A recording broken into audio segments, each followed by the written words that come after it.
The peace and solitude that you can find here in the highlands can make you feel that you've disconnected, escaped outside of the world and into the middle of nowhere. It's never true. We might be outdoors, but we're not outside anything. Everywhere is connected back to us, through the web of nature and the tapestry of history.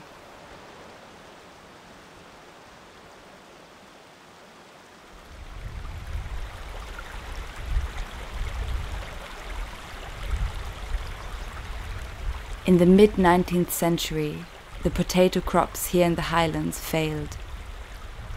If the people couldn't get food from the land, they needed to get money from it instead to buy food. And there was plenty of money in the land here, lead and other minerals deep in the rock under their feet. Had they owned their own land and their own labor, they might have flourished. But instead of the land's wealth providing for the needs of its people, the people's need made them useful for extracting the land's wealth. Useful to Sir James Mills Riddle, the landowner, to the mining company and their mostly English shareholders.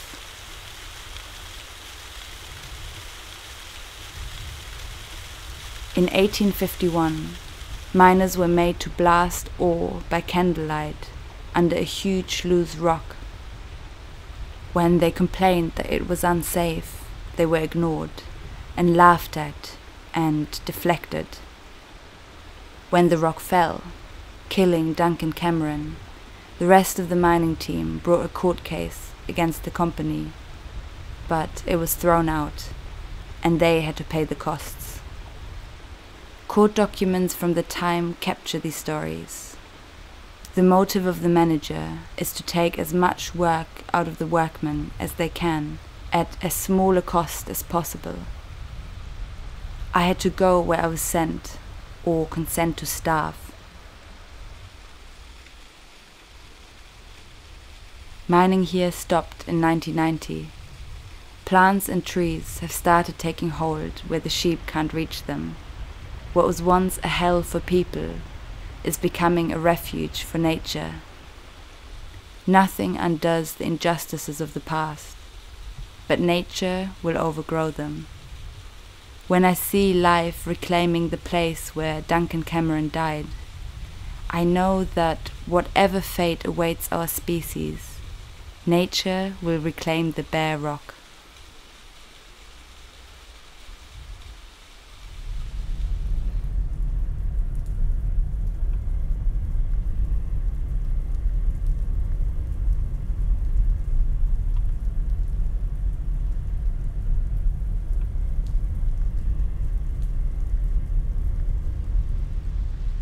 We made our way through the hills and mountains into the Cairngorm National Park, where we explored another place where the rocks hold a long, rich, and at times dark history.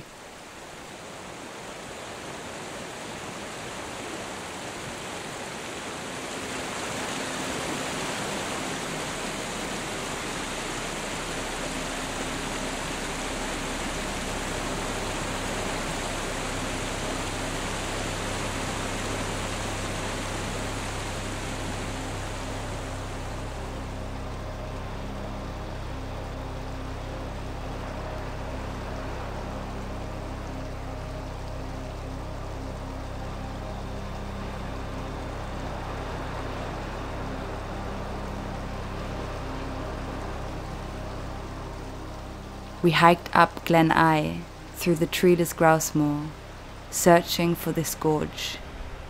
It's virtually invisible until you reach its edge.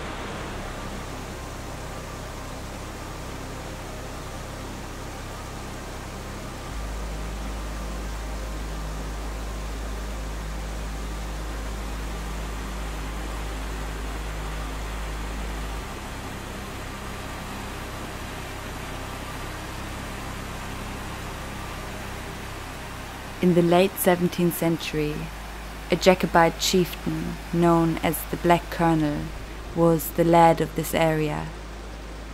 His time here wasn't as serene as ours. There were battles to fight, castles to burn, and rivals to murder.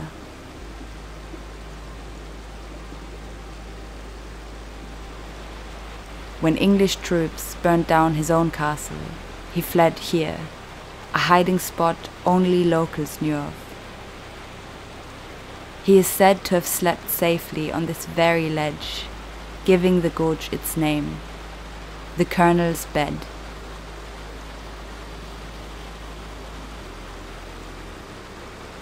Scotland's most iconic wildlife, from eagles to otters, are heavily persecuted on Britain's grouse moors. But we notice signs that 3 centuries after the Black Colonel, this gorge is again a special place of refuge in a dangerous environment. Right where the Colonel slept, it looks like an otter has been munching salmon. And here on the cliff, maybe eagles or ravens have raised a family.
Our time here in Scotland was coming to an end, so we were preparing to make our way back home, to retreat to our own cozy refuge in Sussex.